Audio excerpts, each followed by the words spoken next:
This is Democracy Now!, democracynow.org, The War and Peace Report. I'm Amy Goodman with Nermeen Sheikh. Well, thousands rallied on Capitol Hill Wednesday, calling for Congress to stop its rollback of temporary protected status for thousands of Haitians and Nicaraguans and to pass the DREAM Act before the end of the year. Alicia Garza continues with us from Berkeley, California, co-founder of Black Lives Matter, also with the National Domestic Workers Alliance, whose members were among thousands rallying at the Capitol and cities as well around the country this week. Alicia, can you talk about what the demands are? I think what people are really trying to do right now is to keep our families together and to keep undocumented immigrants from further being criminalized. Our workers were out there yesterday because our families are being separated. Our workers were out there yesterday because our very humanity is being questioned.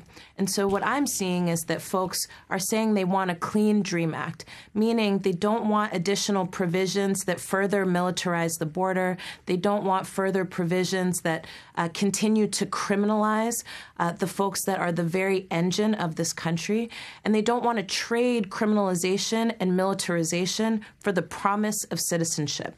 What folks are saying is, we deserve, right, to live in our full dignity and humanity, and we don't need to attach guns, police, or Border Patrol to that in order to access that. I wanted to ask as well, Millie Treviño-Sauceda, about what comprehensive immigration reform would mean for the farm workers in the fields.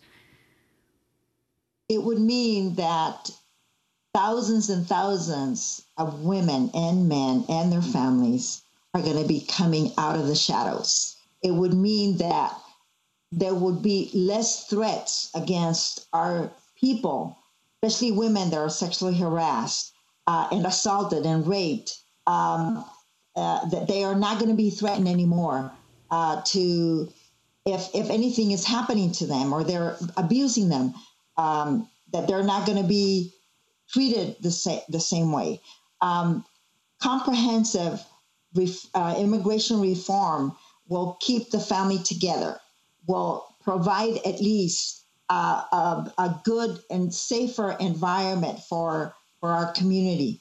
That's one of the, that's one of the worst threats that women face when they're being abused as workers, as women, and as mothers, as wives. So that's what's going to change. I want to thank Alicia Garza of the National Domestic Workers Alliance and Millie Treviño-Sauceda of the National Alliance of Women Farm Workers.